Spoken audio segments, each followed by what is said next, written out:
안녕하세요. 여기는 도시책방입니다. 오늘은 지난번에 이어서 계속해서 에릭 프롬의 사랑의 기술에 대해서 이야기해 보겠습니다. 지난번 1편에서 이야기했듯이 사랑의 기술은 책 제목 때문에 굉장한 주목을 끌기는 했지만 사실 책 내용도 당시의 사랑에 대한 개념을 거의 180도 뒤집어 놨기 때문에 이 책이 아마도 베스트셀러가 된 게 아닌가 싶어요.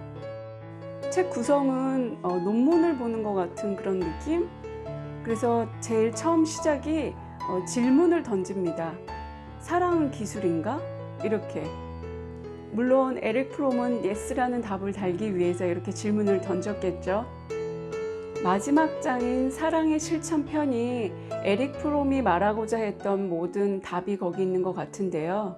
하지만 마지막 장은 책 분량으로 봤을 때는 한 20%도 채 되지 않아요. 제목은 실천이라고 했지만 어떤 구체적인 가이드라인이나 사랑의 실천을 위해서는 훈련을 해야 된다. 그럼 어떤 훈련을 해야 되냐? 이렇게 요즘 연애서처럼 나오지는 않았고요. 사랑을 실천하기 위한 어떤 마음가짐, 일종의 태도 이런 거를 정리해 놨어요. 사회심리학자로서 현상을 관찰하고 분석할 수는 있지만 사랑이라는 것이 지극히 개인적인 감정이고 경험이고 태도이기 때문에 아마 거기에 맞는 구체적인 실천법을 제안하기는 조금 난감할 수도 있었겠다 이런 생각이 들더라고요. 에릭 프롬이 이 책에서 말한 사랑의 정의, 사랑의 본질, 아니면 사랑을 위한 실천법, 마음가짐, 태도 이런 것들은 지금까지도 받아들여지고 있어요. 그런 걸 봤을 때 이 책은 현대 고전이라고 할 수 있죠. 그리고 무엇보다도 사랑이라는 어떤 까다롭고 정의 내리기 어려운 감정, 태도, 행동 이런 것들을 조금 쉽게 썼어요. 사실 어려운 주제를 어렵게 쓰는 거는 정말 쉽거든요. 하지만 어려운 주제를 쉽게 쓰는 건 정말 어려워요. 사랑의 기술은 1956년도에 나왔는데요. 지금까지도 우리나라에서 뿐만 아니라 세계적으로도 계속해서 많은 독자들이 선택하고 있는 책이에요. 그러니까 많은 사람들이 선택해서 읽는다는 건 분명 거기에 숨어있는 가치가 있고 배울 만한 무엇인가가 있기 때문이겠죠. 여러분들도 한번 두껍지 않고 어렵지 않은 책이니까 한번 같이 읽어봤으면 해요. 이제 본격적으로 사랑의 기술 본문에 대해서 이야기해 볼게요. 에릭 프롬은 사람들이 사랑에 대해서 오해하는 게 세 가지가 있다라고 말을 합니다. 사랑은 받는 것이다. 사랑은 대상의 문제다. 그리고 사랑은 상태다. 이렇게 세 가지 오해를 하기 때문에 많은 사람들이 사랑에 실패한다고 설명합니다. 그렇다면 이걸 반대로 생각하면 사랑에 성공할 확률이 높겠네요. 사랑은 받는 것이 아니라 주는 것이다. 사랑은 대상의 문제가 아니라 행동하는 능력의 문제다. 사랑은 빠지는 순간의 상태가 아니라 그것을 유지하려는 노력하는 행동의 문제다. 다 맞는 말이죠. 그렇다면 사랑을 주는 것의 문제라고 했다면 도대체 무엇을 주고 어떻게 행동해야 할까요? 에릭 프롬은 사랑을 주는 행동으로 봤기 때문에 그 행동에 따른 훈련을 할 수 있다고 생각했어요. 그래서 훈련을 하면 누구나 다 올바르게 사랑을 할 수 있다고 생각한 거죠. 다음으로는 에릭 프롬은 사랑에 대한 이론에 대해서 이야기를 하는데요. 이론과 현실은 항상 그 차이가 있잖아요. 그래서 이론은 어떤 보편적인 프레임, 어떤 평균율을 얘기하기 때문에 예외와 특수사항이 있다는 것도 함께 고려하시기 바라요. 제가 이렇게 이론의 보편성과 특수성에 대해서 이야기하는 이유는 사랑이라는 것이 인간 모두에게 있는 보편적인 마음이면서도 이것이 보여지는 모습은 너무나도 제각각이기 때문에 사랑을 이야기할 때는 그 보편성과 개별성에 대해서 반드시 같이 이야기해야 된다고 봐요. 에릭 프롬은 인간의 실존적인 조건 때문에 사랑을 할 수밖에 없다라고 얘기를 해요. 그러면 우리의 실존은 어떤 모습인가요? 우리는 태어나서 지금 살고 있고 언젠가는 죽는다.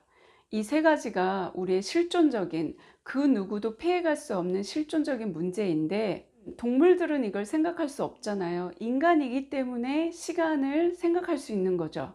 동물은 죽음에 대한 두려움이 있을까요? 인간의 감정이입이 돼서 우리가 동물도 무서울 것이다, 두려울 것이다 라고 하지만 동물학자들에 의하면 그들은 두려움이 아니라 죽음에 대한 본능적인 방어만 있을 뿐이다 라고 얘기해요. 죽음을 두려워하는 것은 우리 인간뿐이고, 인간은 생각할 수 있는 힘이 있기 때문에 죽음조차도 두려워할 수 있는 거죠. 이렇게 프롬은 인간의 탄생과 죽음에서 실존적인 문제를 제기하는데요. 우리가 태어날 때 엄마와 분리되는 그 충격, 그로 인한 어떤 삶에 대한 불안, 안정을 추구하고자 하는 욕망, 이런 것들을 얘기하는데요. 그러면서 에덴 동산에서 추방된 아담과 이브의 예를 들기도 했는데요.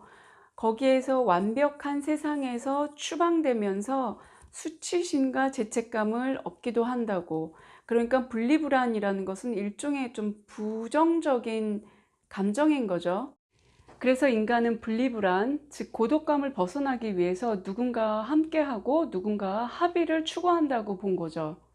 이러한 융합과 합일은 사회화를 통해서 여러 가지 모습으로 나타나는데요. 자신이 속한 조직과 사회 속에서 느끼는 소속감, 직업, 노동, 유흥, 예술까지 인간의 실존적인 문제를 극복하기 위한 합일의 행동이라고 봤어요. 하지만 이런 모든 합일의 모습이 사랑인간은 또 다른 문제입니다.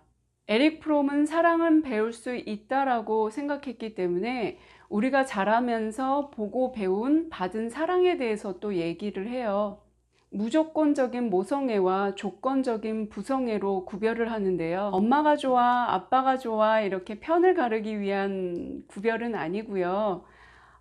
많은 사람들이 모성애를 최고의 사랑이다 라고 생각하지만 에릭 프롬은 모성애가 가지고 있는 맹점에 대해서 조금 많이 이야기를 해요. 모성애는 우리가 무엇인가를 해서 얻는 사랑이 아니라 그냥 있는 그대로 우리가 태어났기 때문에 얻는 사랑이라고 하죠.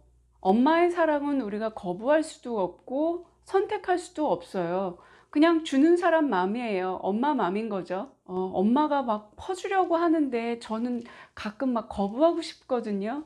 뭐 저 나쁜 사람은 아니고요. 나쁜 딸은 아닌데, 근데 이렇게 막 엄마한테 조금 짜증내고 엄마가 이렇게 챙겨주는 마음을 거부하고 나면 알게 모르게 이렇게 죄책감이 생기잖아요. 엄마의 사랑은 저의 의지와는 전혀 상관이 없는 거예요. 선택의 여지가 없는 거죠. 에릭 프롬은 이런 모성애랑 반대로 부성애를 이야기하는데, 이 부성애는 사회화를 겪으면서 얻게 되는 어떤 조건적인 사랑이라고 합니다. 부성애는 교육이나 훈육 같은 것을 통해서 내가 무엇인가를 이루었을 때, 잘했을 때 어떤 성취감과 결과의 조건에 따라서 얻어지는 사랑이라고 해요. 조건적이긴 하지만 나의 의지로 얻을 수 있고 내가 선택할 수 있는 사랑이라고 합니다. 굉장히 주체적인 사랑의 모습인 거죠.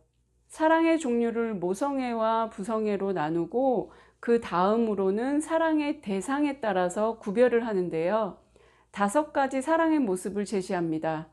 형제애, 모성애, 성애, 자기애, 신에 대한 사랑, 이렇게 5가지로 구분을 합니다.